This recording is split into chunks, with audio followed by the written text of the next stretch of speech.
두 번째입니다. 사회화를 바라보는 관점, 갈등론적 관점. 읽어보죠. 지배계급으로 하여금 공산주의 혁명 앞에서 벌벌 떨게 하라. 프롤레타리아가 혁명에서 잃을 것이라고는 쇠사슬 뿐이요 얻을 것은 전 세계다. 만국의 노동자여 단결하라. 종교는 인민의 아편이다. 지금까지의 모든 사회의 역사는 계급투쟁의 역사다. 한 시대의 지배사상은 늘 지배계급의 사상이다. 위의 말들은 지금 선생님이 여기까지 읽었거든요. 여기까지 봤을 때 말이 좀 세지 않아요? 뭔가? 뉘앙스가? 그쵸? 공산주의 혁명에서 벌벌 떨게 해라. 프롤레타리아. 프롤레타리아는 무산계급을 말합니다. 무산계급. 그러니까 재산이 없는 사람들을 의미해요. 이거의 반대말이 부르주아죠. 그리고 유산계급이라고 해요. 재산이 많은. 이런 것들은 뭐 기본적인 용어니까. 오, 좋아. 맞아. 이런 용어는 좀 알아두면은 우리가 일상생활에서 되게 자주 들을 수 있는 말이니까. 지금 여기까지 읽은 내용들을 보면 뭔가 지배계급으로 하여금 공산주의 혁명 앞에서 벌벌 떨게 해라. 우리 무산계급이 흔히 이제 이 당시엔 노동자라고 했을 텐데 무산계급이 혁명에서 이룰 것이라고는 쇠사슬밖에 없어. 하지만 얻는 것은 전 세계야. 그러니까 만국의 노동자여 단결해라. 종교는 인민의 아편이다. 마약이라는 거죠 지금. 지금까지 모든 사회의 역사는 계급투쟁의 역사다. 한 시대의 지배사상은 늘 지배계급의 사상이다. 뭔가 지배층에 대한 비판이 막 섞여 있어요. 그쵸? 위 말들은 갈등론적 관점을 대표하는 사상가인 칼 마르크스. 들어본 학생도 있을 수 있어요. 마르크스. 네. 공산주의 주장했던 사람이죠. 뭐 자본론이라는 책도 썼고 칼 마르크스가 한 말들이다. 그가 남긴 말들 중 일부만 보아도 갈등론적 관점이 어떠한 관점인지 어느 정도는 이해할 수 있다. 자, 갈등론적 관점은요.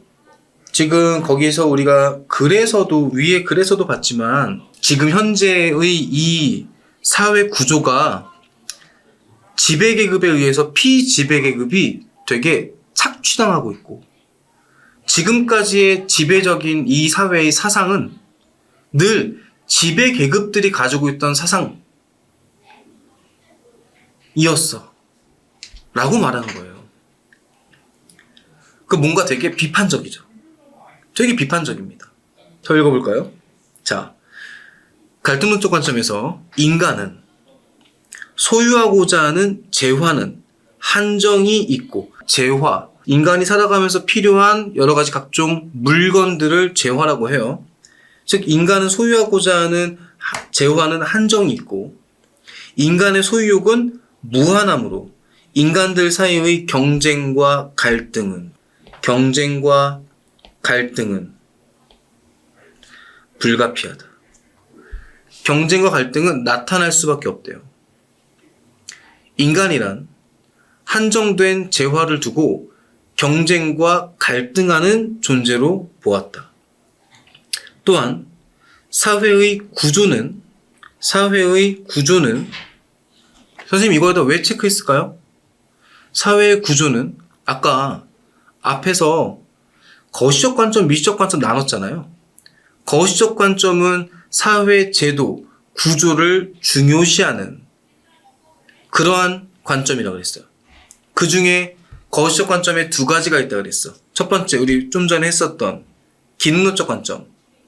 그 다음에 지금 할 갈등론적 관점. 이렇게 있어요. 그럼 얘도 거시적 관점이니까 사회 구조, 제도에 대해서 되게 중요하게 생각한다는 얘기지. 또 사회 구조는 읽어볼게요. 지배와 피지배의 구조다.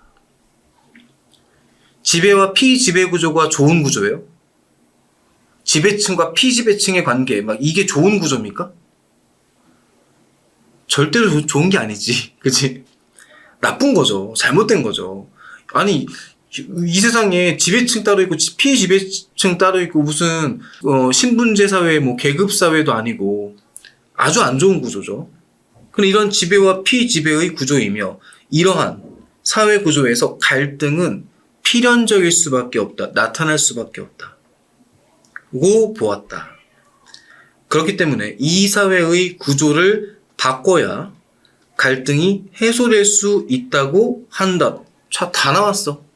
갈등론에 대한 얘기가 다 나온 것 같아요. 여기까지만 좀 정리해 볼까요? 갈등론은 사회 구조는 지배 대 피지배래.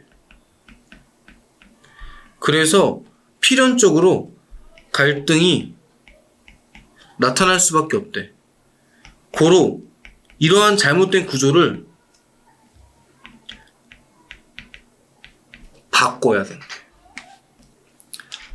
정리되나요? 바꿔야 된대. 그럼 어떻게 해야 될까?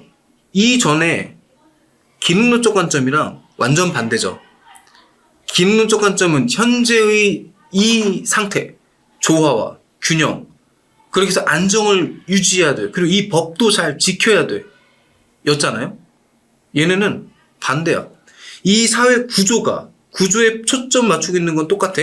하지만 이 구조가 지배와 피지배의 관계, 아주 잘못된 구조야. 갈등과 경쟁, 투쟁은 나타날 수밖에 없어. 고로 이 구조를 바꿔야 한다. 라고 하는 거죠. 이어서 읽어보죠.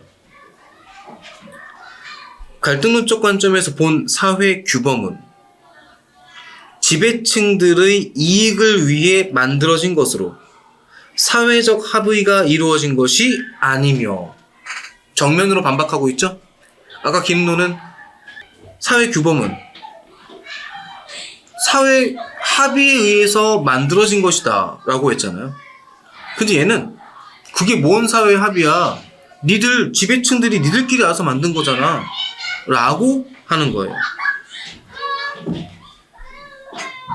사회에서 나타나는 불평등 또한 사회적 희소 가치를 많이 분배받고 있는 지배 집단이 기득권 유지를 위해 불공정하게 배분한 결과라고 본다. 이 사회가 이렇게 불공평하고 불평등한 이유는 사회적 희소 가치, 이게 잘 분배되어야 하는데 이게 지배층들이 지들이 다 갖고 있기 때문에, 즉 기득권, 기존의 권력을 획득한 사람들, 이런 기득권층이 불공정하게 배분했기 때문에 이런 불공평이 나타난 거래요. 그리고 개인의 능력과 노력보다는 가정 배경, 우리 흔히 말하는 금수저, 흙수저 이런 걸 말하는 겁니다. 가정 배경과 같은 요인에 의해 사회적 희소 가치, 아까 이거 선생님 써줬잖아요. 사회적 희소 가치 뭐였어요? 부, 명예, 그 다음에 권력. 이러한 사회적 희소 가치가 차등, 반대말이 뭐죠? 균등 분배죠. 차등 분배된다고 본다. 그렇다면 이러한 갈등론적 관점에서는 교육, 즉 사회화에 대해서 어떠한 입장을 취할까? 어떨까요? 사회화, 교육에 대해서 이들은 긍정적일까요? 부정적일까요? 규빈아, 긍정적일까? 부정적일까?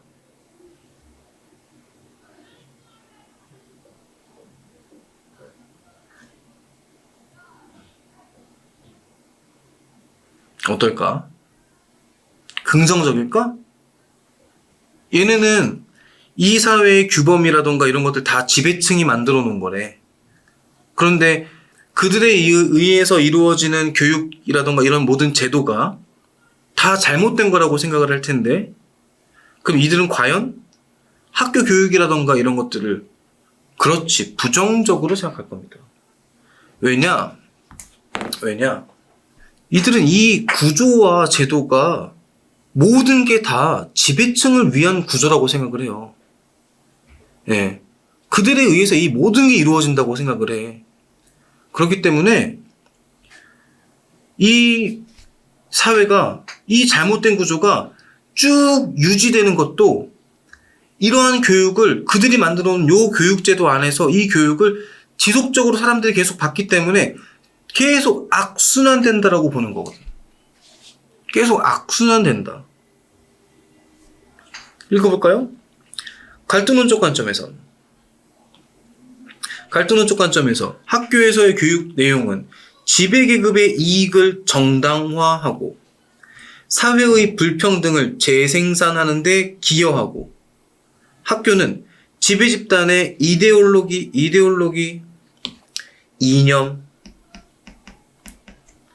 지배집단의 이데올로기를 전수하는 국가기구의 하나로서 피지배자들의 동의를 통한 지배를 가능하게 한다고 본다. 아주 안 좋게 보죠.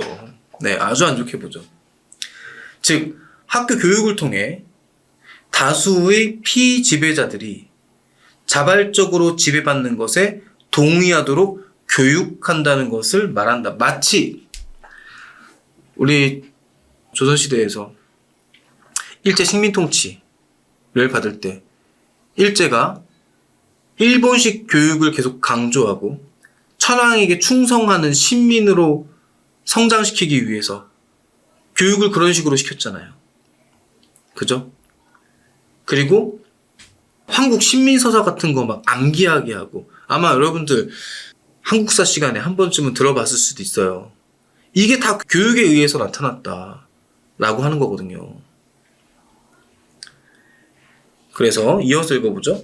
실적, 업적주의의 이념으로 사회적 불평등을 정당화하고 있으며, 즉 실적, 이 사람이 얼마만큼의 결과물을 냈는지, 이런 실적, 업적주의 이념으로 사회적 불평등을 정당화하고 있으며, 교육적 실패의 원인을 사회 구조가 아니라 개인의 책임, 즉 개인의 능력, 노력 부족으로 돌리고 있다고 보고 있다는 것을 비판한다. 무슨 말이냐? 여기서 우리 좀 정리를 해볼게요. 아까 우리가 기능론을 정리했잖아요.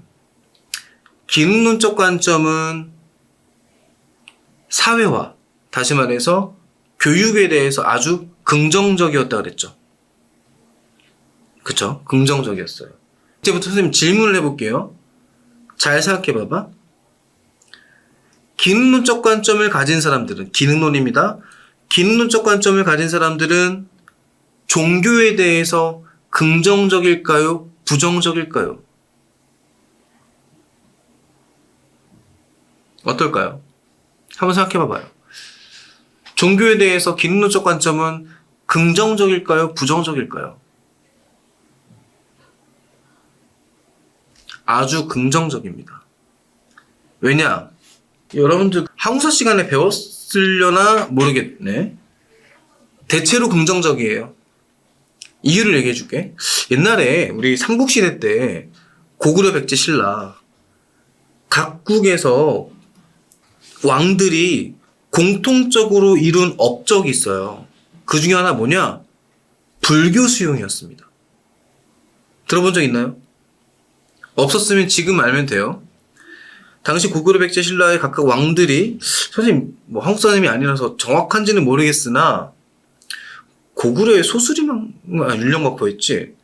그 다음에 뭐 법풍왕, 신라 법풍왕, 백제 침류왕, 뭐 이런 왕들이 아마도 불교를 수용했던 걸로 기억을 하는데, 어찌됐든 중요한 포인트는 그 시점에 고구려 백제 신라라는 이 중앙집권적 국가가 성립되는 과정에서 세 나라 모두 불교를 공통적으로 수용을 했어요. 그 이유가 뭔지 알아요? 종교라는 걸 통해서 사회를 하나로 모으기 위해서였어요. 생각해봐봐. 뭐 국민들한테, 백성들한테, 자, 나를 믿어라. 믿겠습니까? 나를 따르라. 그냥 따라요? 아니야. 그런데 불교에서는 윤회 사상이라는 게 있었거든. 그럼 무슨 말이? 과거에 좋은 일을 많이 한 사람은 귀족으로 태어나고, 나쁜 일을 많이 한 사람은, 정말 나쁜 사람들은 동물로 태어나고, 그 신분제를 정당화시켜버리는 거야. 그러면 심지어 왕으로 태어난 사람은 전생에 얼마나 좋은 일을 많이 했겠어. 라고 부처님께서 말씀하셨대.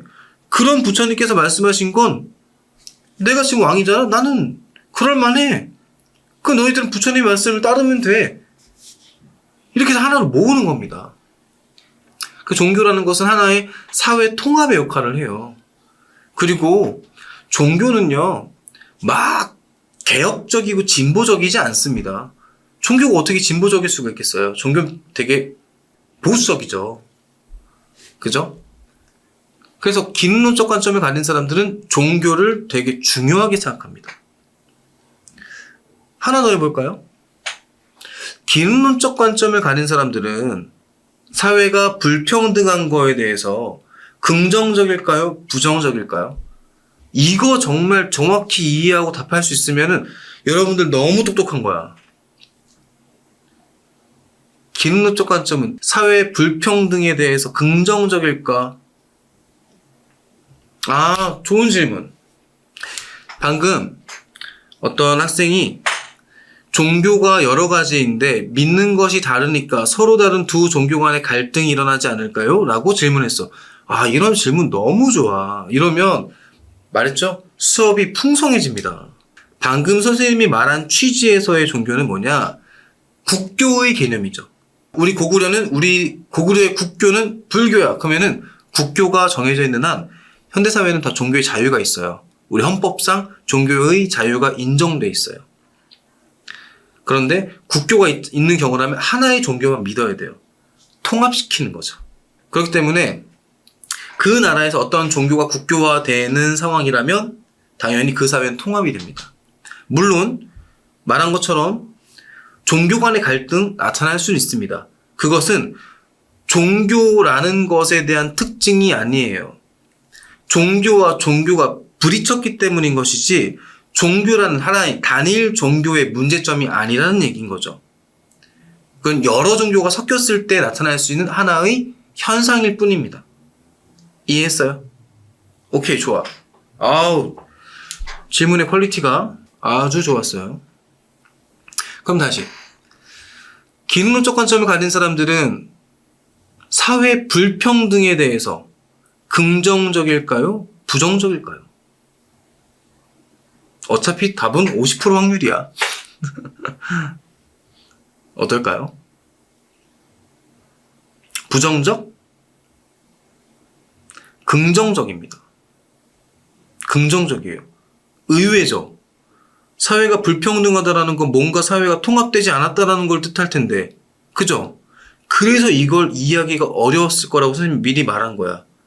자, 왜 긍정적이냐? 기능론은 사회 균형 안정 좋아해. 하지만 무엇보다 제 기능과 역할을 충실히 하는 걸 되게 중요하게 생각해요. 그래서 본인이 열심히 노력을 해서 흔히 말해서 이제 성공한 사람. 그렇게 되면, 그러니까 선생님이 쉽게 예를 들어주기 위해서 하는 말입니다. 기능론적 관점을 가진 사람들은요, 의사가 많은 돈을 벌고 편의점 알바가 의사보다 돈을 적게 버는 건 당연하다고 생각합니다. 여러분도 그렇게 생각하나요? 대부분의 사람들은 그렇게 생각할 겁니다. 그럼 그 논리가 뭘까요? 의사라는 직업이 되기 위해서 이는 열심히 노력을 했고, 그리고 이 기능은 이 사회에서 아주 중요하게 필요로 하는 기능이다. 그리고 이 의사라는 기능을 할 수 있는 사람도 이 사회에는 그렇게 많지 않다. 희소하기 때문에 차등 분배되는 건 너무 당연한 일이야. 그러면 결과적으로 이렇게 노력한 사람에게 더 많은 돈을 주고 그러면은 이런 것들이 지속되다 보면은 단순히 불평등이 아니라 결과적으로 모든 사람들이 나도 열심히 노력해서 저렇게 되어야지 라는 생각, 다시 말해서 동기부여가 된다는 얘기야. 그럼 사람들이 열심히 노력을 할 테고 인재를 사회의 적재적소에 필요로 하는 곳에 잘 배치할 수 있게 되어서 이 사회가 발전할 것이다 라고 생각을 할 겁니다. 선생님이 이 얘기를 왜 했을까요? 이 기능론적 관점을 정확히 이해하면은 그 반대인 갈등론적 관점이 정확히 이해가 됩니다. 그럼 다시 갈등론적 관점은 학교 교육에 대해서 되게 부정적이라 그랬어요. 왜? 이 잘못된 구조를 계속 교육시키니까. 그로 인해 이 잘못된 구조가 계속 지속적으로 돌아갈 수밖에 없는 상태를 만든다고 보니까. 그러면 갈등론적 관점은 종교에 대해서 긍정적일까요? 부정적일까요? 부정적입니다. 왜 부정적일까요?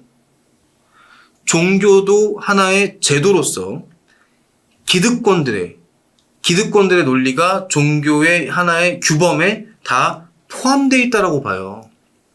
그래서 아까 마르크스가 우리 맨 그 윗부분에 뭐라고 써 있었습니까? 종교는 아편과 같다고 그랬잖아요.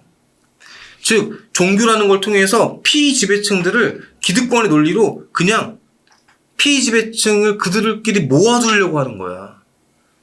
이들의 논리를 그대로 주입시키려고 하는 거죠. 그렇게 판단하는 거예요. 또한 갈등론적 관점을 가진 사람들은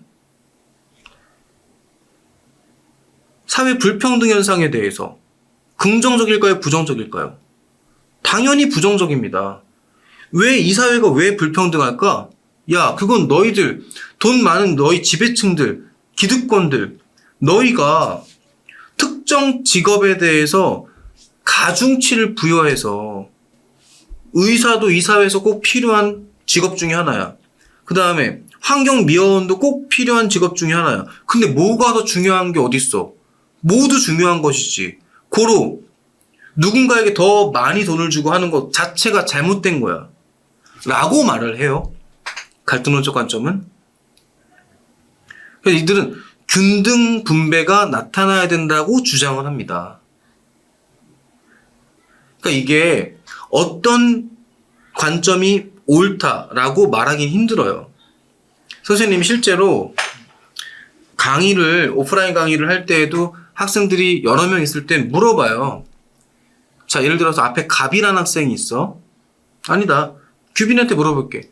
규빈아, 너는 우리나라가 열심히 노력만 한다라면 집이 부자이건 집이 가난한 사람이건 누구나 다 성공하기 좋은 그런 사회라고 생각해? 방금 선생님이 한 질문에 대해서 그렇다라고 대답하는 경우라면 그 부분에 대해서만큼은 일정 부분 기능론적 관점을 가지고 있다는 거예요.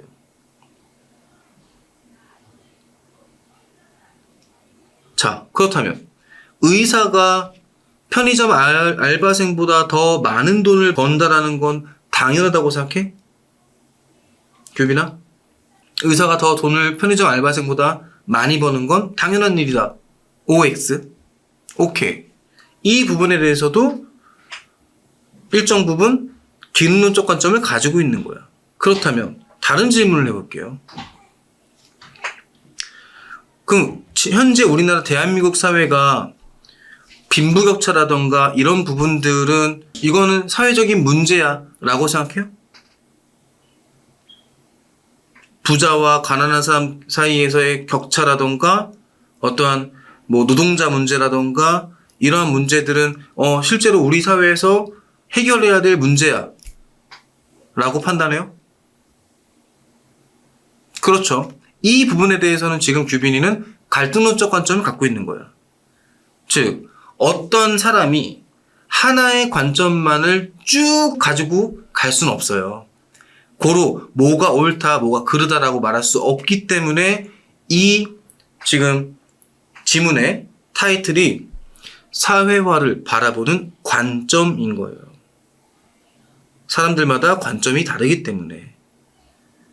그 중에 갈등론적 관점은 이 사회 구조가 지배층에 의해서 모든 게 주도되고 있고 그들이 짜놓은 이 판에서 피지배층들이 억압받고 있고 착취당하고 있고 또 그들에 의해서 사회적 희소가치, 돈, 명예, 권력 이런 것들이 분배되고 있고 법이라는 것도 국민 모두가 합의한 게 아니라 지배층에 의해서 법이 만들어졌고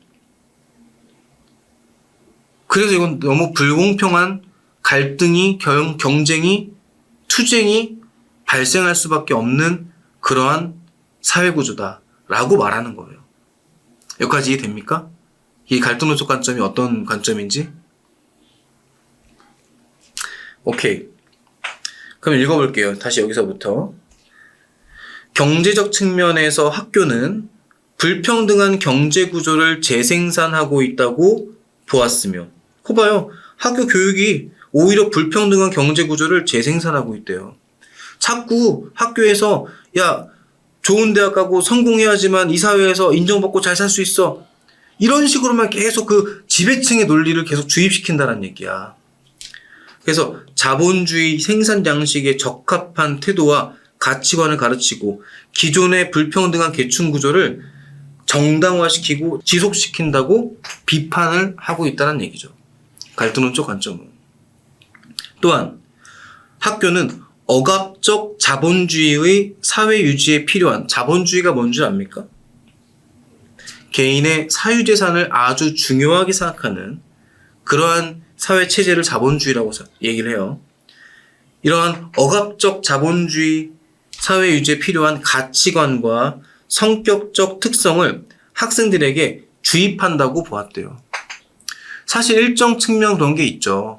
특히 우리 한국 사회에서 인류대학, 서울대, 연대, 고대, 성대, 한양대 이런 인류대학을 가야지만 성공할 수 있다는 그러한 것을 어렸을 때부터 우리는 많이 듣고 자라요. 실제로 그렇게 좋은 학교를 가고 좋은 과를 나와서 좋은 직업을 가져야지만 잘 살 수 있는 것도 현실이에요. 그러하다 보니까 그러지 못하는 사람들은 실제로 그렇지 못한 삶을 또 살게 되죠. 그 사회에서 일정 부분 격차가 벌어지게 돼요. 근데 그런 사회가 과연 정말 아름다운 사회일까? 라는 생각을 해보면 조금 다른 생각을 하는 사람이 있을 수 있어요. 어떤 사람은 공부를 되게 잘할 수 있고 누군가는 공부는 못할지라도 뭔가 다른 측면에 재능이 있는데 우리 사회 구조에서는 일단 공부를 못하면 학업 성적이 좋지 못하면 다른 재능도 정말 월등히 뛰어나서 어디 가서도 인정받을 수 있을 만큼의 뛰어난 재능이 있는 게 아닌 한 그걸 펼칠 수 있는 기회도 잘 주어지지 못하는 것도 현실이잖아요. 그죠? 그래서 이런 것들에 대해서 사람들마다 관점이 다르다는 얘기야. 아까 기능론적 관점은 개인의 능력, 노력에 좀 되게 치중하는 편인 거고요. 그 다음에 갈등론적 관점은 이러한 어떠한 사람들의 의식들, 이런 모든 것들이 다 지배층의 논리다 라고 강조하고 있는 거죠. 그래서 문화적 측면에서는 학교는 지배계급이 그들이 선호하는 문화를 학교 교육에 투입시켜 불평등한 사회적 관계를 정당화한다고 보았다. 그래서 어떻게 된다? 바꿔야 된다. 이 모든 걸 싹 다 뜯어 고쳐야 된다. 라고 주장하는 겁니다. 갈등론적 관점은. 자, 이러한 갈등론적 관점에는 치명적인 한계가 있어요. 교육, 즉 사회화의 긍정적 측면을 전면 부정하고 있다는 점.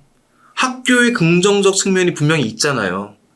근데 학교 교육 자체를 되게 부정하고 있기 때문에 학교의 어떤 사회화의 긍정적인 측면을 전면 부정하고 있다는 점. 그리고 사회를 지배와 피지배로 아예 이분법적으로 둘로 나눠버린 거예요. 이분법적 구조로 설명하고 있다는 점, 그리고 교육 내용을 지배계급의 정당화라는 측면에서만 이해하는 것 또한 한계라고 볼 수 있다. 결론적으로 갈등론적 관점에서는 사회화에 대해 부정적인 입장을 취하고 있음을 알 수 있다. 정리가 될까요? 갈등론적 관점이 어떠한 관점을 갖고 있는 사람들인지, 자, 보죠? 지금 우리는 거시적 관점을 보고 있습니다. 그쵸? 거시적 관점은 사회 구조, 사회 제도에 초점을 맞춘 관점이에요. 여기까지. 다음, 거시적 관점은 두 가지가 있더라. 기능론적 관점과 갈등론적 관점이 있더라. 기능론적 관점은 사회는 유기체와 같기 때문에 조화, 균형, 안정, 통합을 강조하는 보수적 관점이다.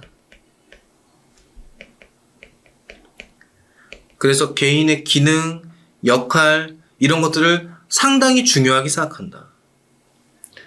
반면에 갈등론적 관점은 사회는 지배와 피지배로 구분된다. 이러한 지배와 피지배의 관계 속에서 사회는 갈등이 나타날 수밖에 없다. 이러한 갈등을 해소하기 위해서는 전면적인 개혁이 필요하다. 사회 구조를 싹 다 뜯어 고쳐야 된다. 고로 얘는 진보적 관점이에요.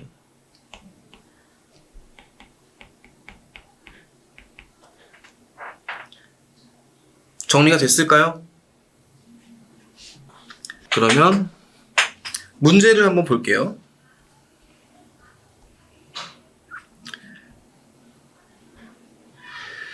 자, 다음에는 사회 문제를 바라보는 어떠한 관점이 나타나 있다. 이 관점의 전제로 가장 적절한 것은 어떤 사회적 상황을 사회 문제로 결정하는 것은 대부분 사회의 주류 세력들에 의해 이루어지며 어떠한 결정이 사회의 주류 세력들에 의해서 이루어진대요.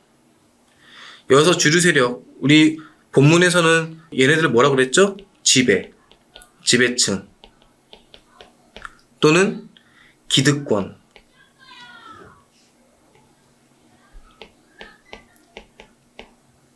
이라고 말했어요. 다시 읽어볼게요. 사회의 주류 세력들에 의해 이루어지며 이는 피지배자, 피지배 이런 센 단어를 쓰고 있습니다. 피지배 집단을 지배 또는 억압하기 위한 중요한 수단이 된다. 예를 들어 1920년대 미국 사회의 필요에 의해 유입된 많은 멕시코 노동자들은 마리화나를 많이 사용하고 있었다. 마리화나는 마약입니다.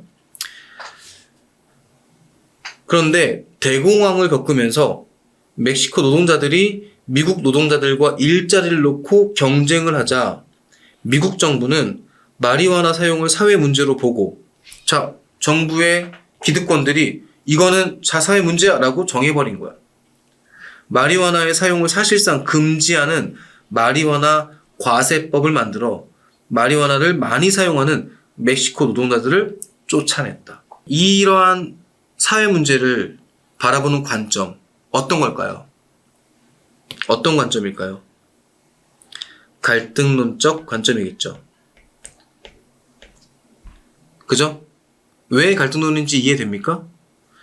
기득권들이 이 사회 문제를 지정해버리고 그리고 그 당시에 미국으로 와서 일하고 있는 멕시코 노동자들을 쫓아내버린 거예요. 그들의 논리로. 이해됩니까? 이런 것들이 전형적인 갈등론적 관점이에요. 선지 볼까요? 1번에 전체 사회의 합의가 반영된 사회규범이 존재한다. 사회 합의가 반영된 사회규범이 존재한다. 이거 누구의 관점이죠? 누구의 관점이죠? 기능론적 관점이죠. 우리는 갈등론을 찾아야 돼요. 그죠?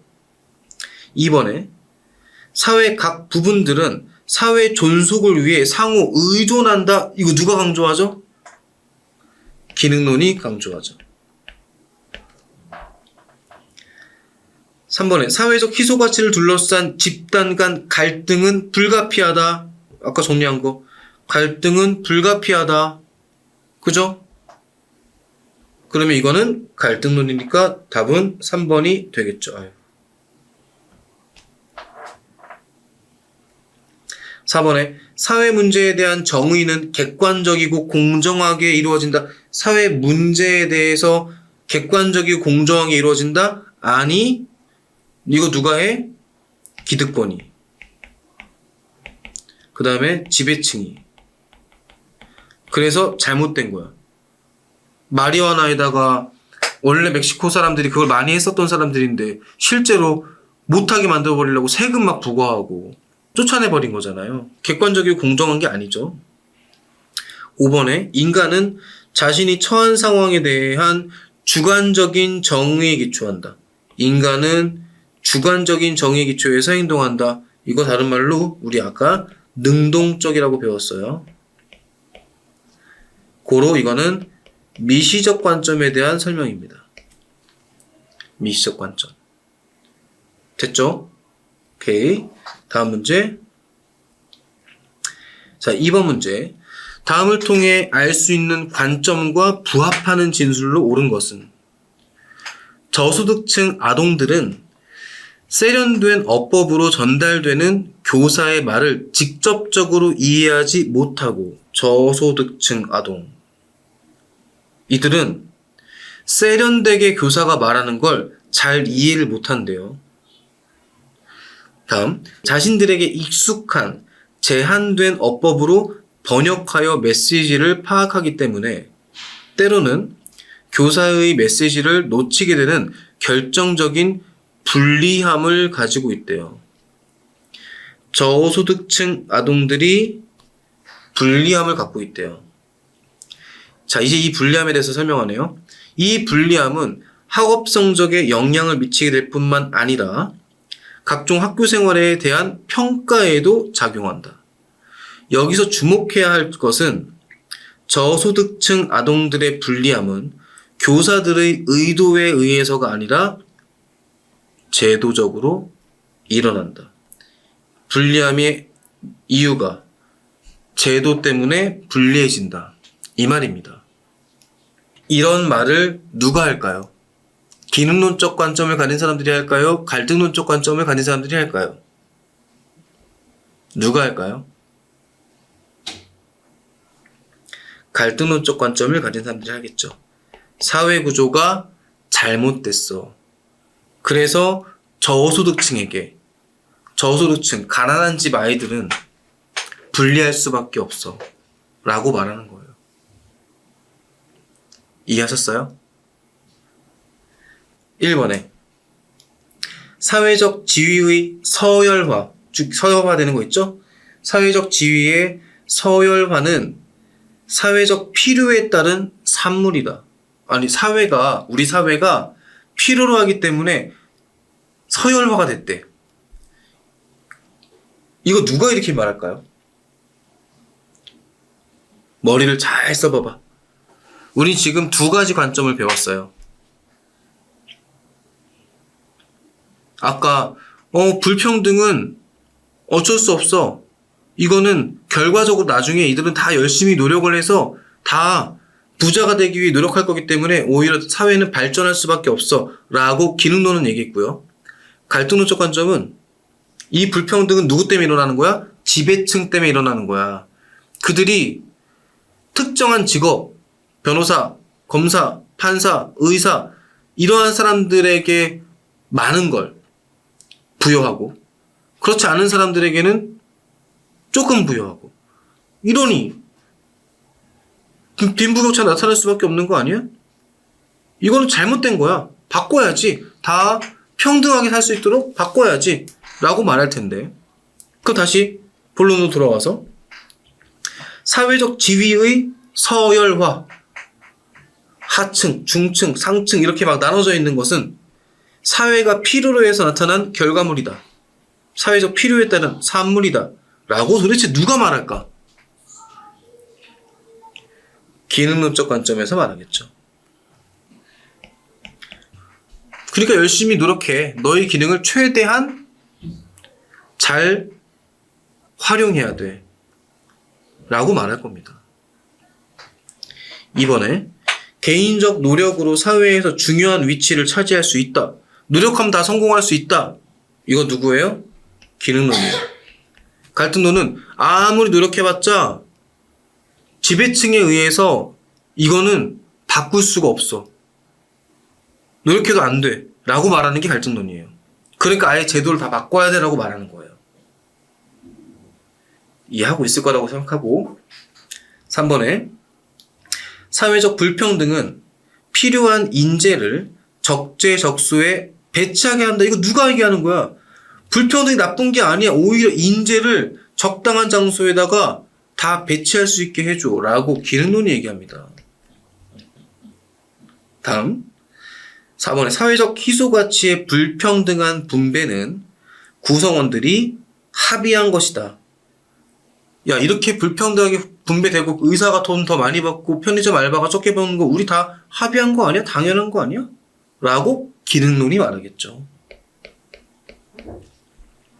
이제 기능론이 어떤 사람들인지 알겠죠? 이거에 딱 반대가 갈등론이에요.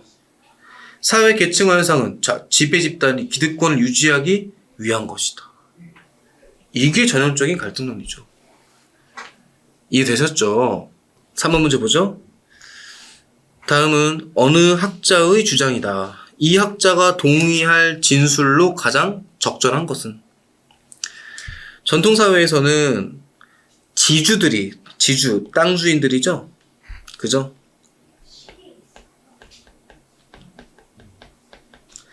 단순 노동에 필요한 정도의 지적 수준을 가진 농노를 원했기 때문에 농노들은 별다른 교육을 받지 못하고 순종적 태도만을 강요받았다. 산업사회에서는 자본가들이 자신들의 이익을 증대하기 위해 기계 작동을 할 수 있는 정도의 지적 수준을 갖춘 노동자를 원했고 국가가 자본가들의 필요를 충족시키기 위해 의무교육을 실시했다라고 누가 말할까? 교육이란 그냥 지배층들이 피지배층들을 지배하기 편하게 하는 정도까지 시켜야 돼. 이게 교육이야. 라고 누가 말할까? 갈등론적 관점을 가진 사람이 말하겠죠. 그쵸? 그럼 이렇게 주장한 사람이 동의할 진술 1번에 교육제도는 계급 간 대립구도를 해체한다. 교육제도는 계급 간의 대립구도를 해체한다. 이거는 교육을 되게 긍정적으로 보는 기능론적 관점이 이렇게 말하겠죠. 2번 사회화의 내용은 구성원 모두가 합의한 것이다 라고 기능론이 말하겠죠.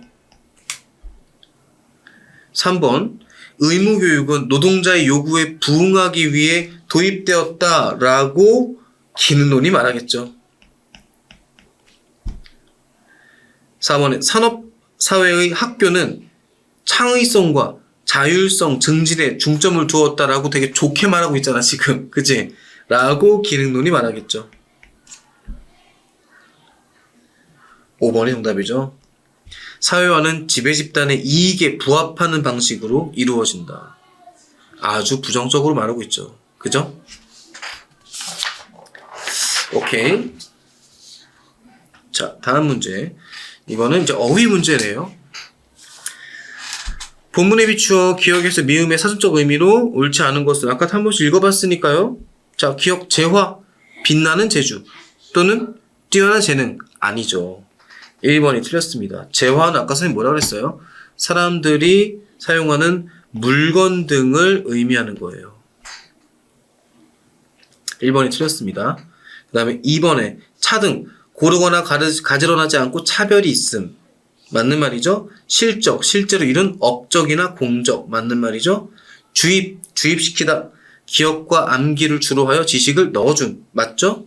이분법적, 대상 전체를 둘로 나누는 논리적 방법과 관련된 것. 맞는 말입니다. 오늘 진도는 여기까지 나갈 건데